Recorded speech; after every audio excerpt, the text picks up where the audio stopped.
Diberondong oleh polisi buntut banyak kejadian yang terjadi berhari-hari.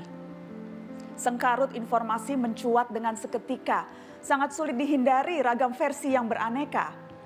Inkonsistensi pernyataan datang dari dua arah, keganjilan-keganjilan klaim menjadi hal yang lumrah. Masih sangat banyak pertanyaan yang belum tersingkap, siapakah yang sebenarnya harus bertanggung jawab? Inilah Mata Najwa. Silang versi FPI Polisi.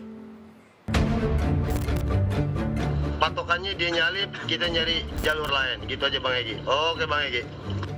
Siap. Ini tapi dia ada berapa mobil komandan yang ngikutin di belakang?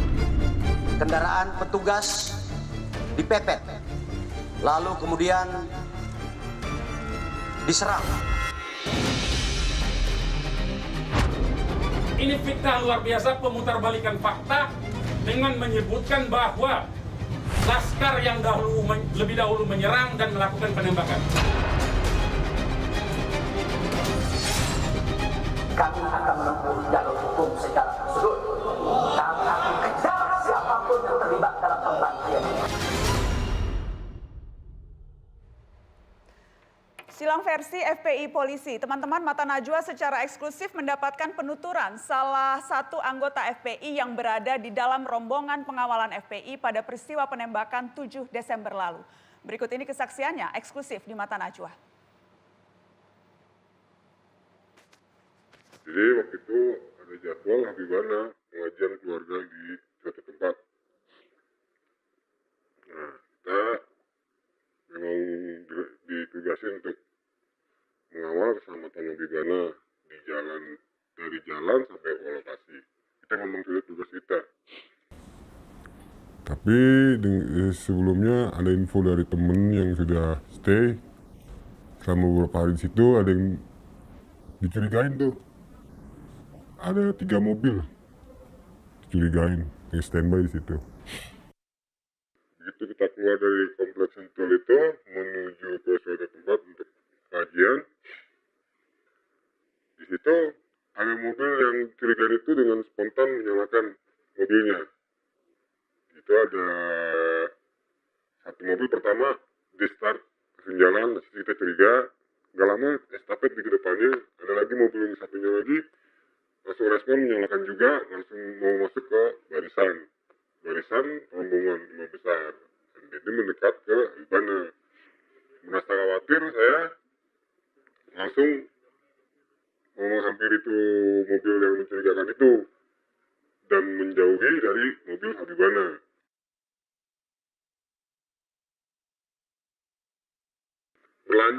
Kita berlanjut sampai ke mau keluar tol ke Kerawang Timur. Di pas keluar ke Kerawang Timur itu pun mereka bermunculan kembali mobil-mobil yang tadi kita curigai dan kita usir. Sengaja kita perlahan akses dia untuk masuk ke barisan. Kita alihkan sehingga mereka nggak bisa ikuti rute yang Habibana tuju.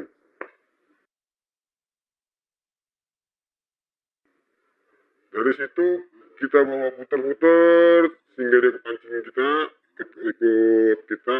putar-putar di daerah Kerawang menuju ke pintu tol Kerawang Barat. Nah dari situ pun sempat kontak-kontakan juga, pada akhirnya ketemu di satu tempat yang gelap.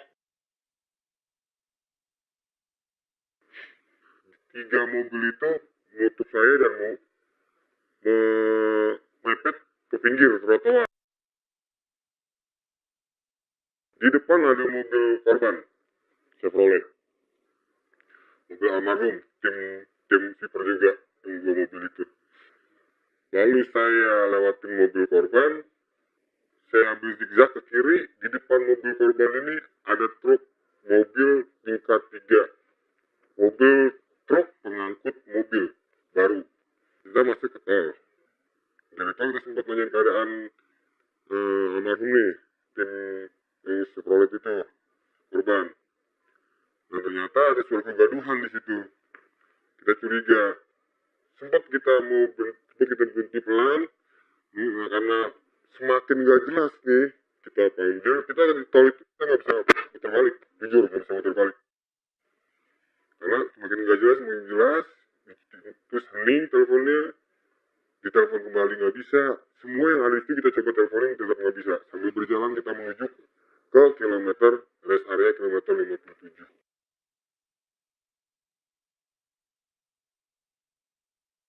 Dan untuk soal tuduhan itu kepemilikan untuk senjata tajam dan senjata api itu tidak ada di kita.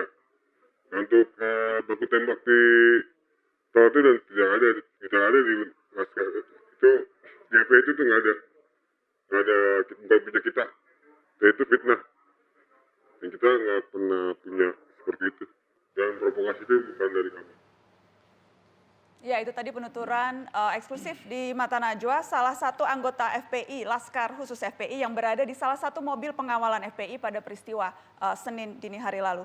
Saya akan perkenalkan siapa-siapa saja tamu saya di studio. Untuk membahas silang versi FPI Polisi, sudah hadir di studio Sekretaris Umum FPI Munarman. Selamat malam, Assalamualaikum Bang Munarman. Waalaikumsalam warahmatullahi wabarakatuh, Mbak Nana. Terima kasih sudah hadir di Mata Najwa. Sama-sama. Saya juga mengundang anggota DPR dari fraksi PKS, Mardani Alisera. Selamat malam, Assalamualaikum Bang Mardani. Salam, Nak. Terima kasih sudah hadir. Hadir juga ada politikus PDI Perjuangan, mantan Kapolda Jawa Barat, Anton Cahrial. Selamat malam. Selamat malam, Assalamualaikum warahmatullahi wabarakatuh. Waalaikumsalam warahmatullahi wabarakatuh. Dan saya juga mengundang anggota Kompolnas, Albertus Wahyudarto. Pak Wahyu, selamat malam. Baik, saya ingin ke Bang Munarman dulu. Tadi kita dengarkan penuturan dari salah seorang laskar FPI. Jadi persisnya ada berapa banyak laskar FPI yang malam itu bertugas untuk mengawal Habib Rizik? Ini bisa dibuka. Silakan Bang. Jadi malam itu lebih kurang ada 4 mobil yang mengawal Habib Rizik dan rombongan keluarga Habib Rizik. Jadi Habib Rizik itu 4 mobil dengan keluarganya, ada cucunya, ada menantunya, ada anaknya. Anak Habib Rizik itu perempuan semua, ikut semua di situ. Kemudian mobil tim kepala rombongan itu dari Laskar, 1 mobil di depan, berarti 5 mobil, ya, 3 mobil di belakang. Dan 1 mobil itu isinya? Laskar. Laskar. Jadi ada 4 mobil Laskar ini. Dan dalam 1 mobil ada berapa? Dalam 1 mobil ada 6. 6 orang. Total 24 sebetulnya. 24. Dah persisnya ini tugas mereka apa? Karena disebutnya Laskar. Jadi menghadapi siapa nih Laskar itu tugasnya 1 pengamanan setiap acara-acara pengajian.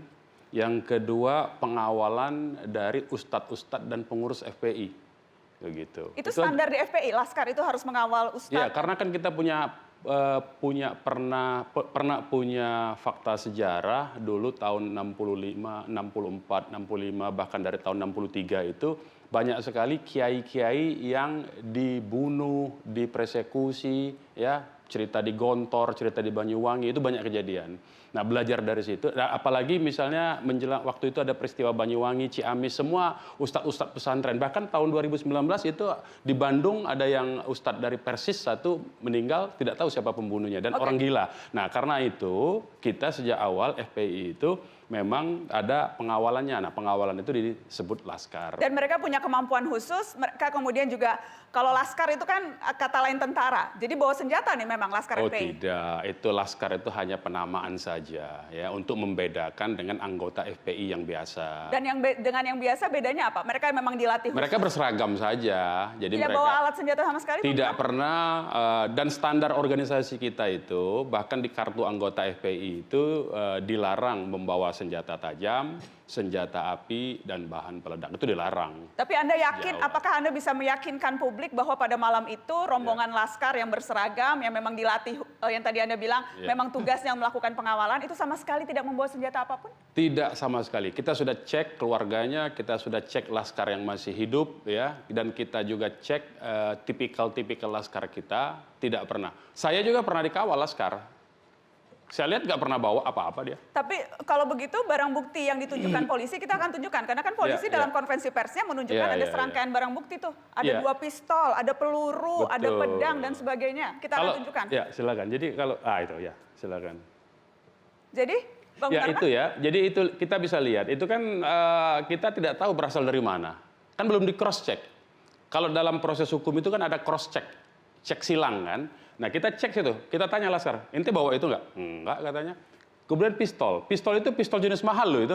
Menurut ahli senjata itu minimal 20 juta itu harganya. Laskar kita nggak punya kemampuan membeli 20 juta itu. Itu pistol jenis mahal. Kemudian kita cek juga, itu pelurunya itu kan itu ada tuh. Nah itu kita lihat tuh pelurunya. Betul nggak peluru itu sama dengan untuk yang digunakan pistol jenis revolver seperti itu. Itu nanti akan ketahuan kalau itu dilakukan penyelidikan oleh pihak Komnas HAM. Kalau sepenuhnya penyelidikan itu dilakukan oleh pihak kepolisian, ya kita nggak punya akses untuk cross-check. Itu saja soalnya sebetulnya. Bang Munarman, tapi yang jelas silang versi ini kan muncul salah satunya juga karena beredar voice note. Yang kemudian voice note itu disebutkan oleh polisi, bukti bahwa memang Laskar FPI sudah tahu nih polisi dan tetap menyerang. Kita dengarkan dulu cuplikan voice note-nya. Silakan. Kita putarkan. Iya. Monitor Bang Odo di KJD sebelah kiri nih. Ane lagi pantau. Ya, ini Ane ke depan dikit nih. Oke, ini KJD mobil kedua nih. Chevrolet maju. Di mana, Ti? Posisinya, Di? Posisi. Ada Avanza hitam tubruk aja. Yang tadi, plat nomor yang tadi.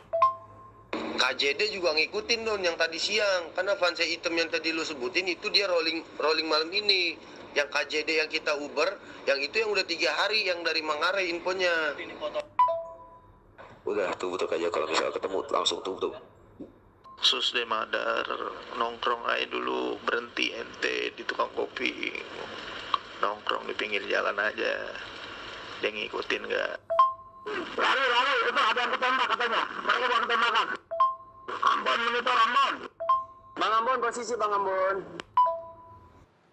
Ya, itu voice note yang beredar yang kemudian disebut polisi adalah bukti bahwa memang Laskar FPI sudah tahu polisi dan tetap menyerang. Ini dia cuplikan konvensi pers Polda soal itu. Ada bukti tentang voice note bagaimana sedemikian rupa direncanakan untuk dipancing ke sana dan kemudian dipepet, semuanya terdatakan atau ternyatakan dengan jelas di dalam voice note itu. Mungkin rekan-rekan dari media sudah punya. Voice note itu bagaimana ceritanya sudah sangat diketahuinya oleh yang bersangkutan bahwa itu anggota kita dan kemudian tetap dilakukan upaya-upaya penyerangan oleh pihak mereka. Itu nyata dan itu tidak dikarang-karang dan itu terlihat, terdengar di dalam voice note tersebut. Faktanya kita diserang dan faktanya voice note-nya seperti itu. Sudah tahu itu adalah mobil Polri dan juga tidak melakukan apapun tetapi dilakukan proses penyerangan. Itu faktanya dan didapatkan senjata tajam dan senjata api yang tadi sudah dirilis oleh Pak Kapolda bersama Pangdam. Bang Munarman, apa yang Anda tangkap dari konteks percakapan tadi? Satu, itu hanya satu squel, tidak lengkap dan tidak utuh. Ya.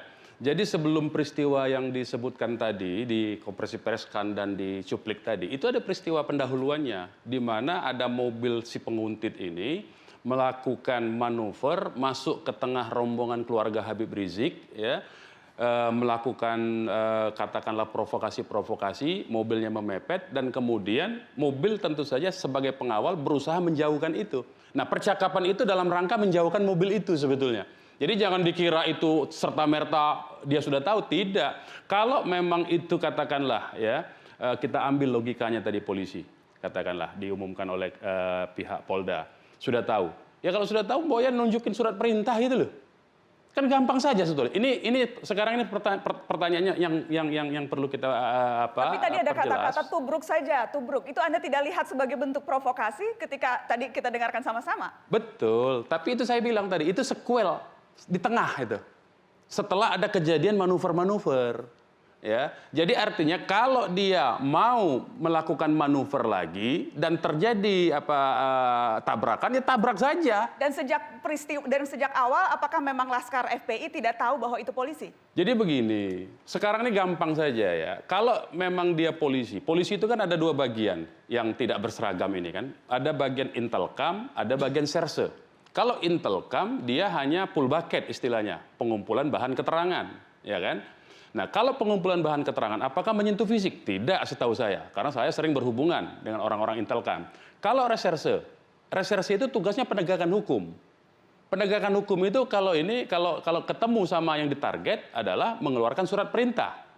Saya diperintah, ini surat tugas saya, ya.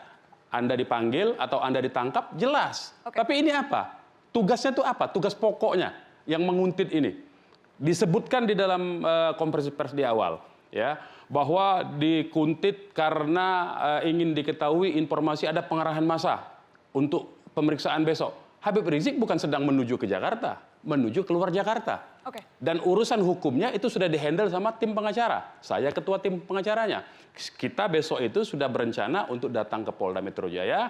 Habib Rizik masih memerlukan istirahat. Kita mau memberikan surat. Jadi sampai itu. kemudian kejar-kejaran, upaya menguntit dan sebagainya, itu Laskar FPI sama sekali tidak tahu dan tidak curiga sedikit pun ini polisi? Ya bagaimana di jalan tol. Ini sudah pernah kejadian terhadap seorang yang pernah kita ketahui bersama, yaitu bernama Herman. Ya, orang dipepet. Bagaimana kita meyakin? Kalau logika begini, kalau kita duga dia polisi, kita berhenti, tahu-tahu dia rampok, siapa yang tanggung jawab? Karena ada anak kecil, ada perempuan di situ. Kalau kita duga dia rampok, kita lakukan perlawanan, terbukti seperti sekarang, kita berusaha lari dari rampok, dari orang yang tidak jelas, ternyata dituduh, kita tahu. Nah ini persoalan ini kan tidak dihitung, seolah-olah sudah disiapkan, tidak ada. Jadi semuanya itu Laskar hanya bertugas menjaga. Orientasi dan prioritas utama dari Laskar FPI itu adalah menyelamatkan Ustadz, menyelamatkan pimpinan FPI, menyelamatkan guru-guru yang ada di FPI. Itu standar kerjanya. Oke, ini yang jelas ini memang keterangan yang kita dengarkan langsung dari Sekretaris Umum FPI. Setelah ini kita akan putarkan dan gambarkan bagaimana rekonstruksi yang dilakukan oleh kepolisian. Dan kami juga masih ada satu yang eksklusif. Kita akan dengarkan rekaman percakapan detik-detik ketika Laskar FPI ditembak polisi. Setelah pariwara eksklusif di Mata Najwa.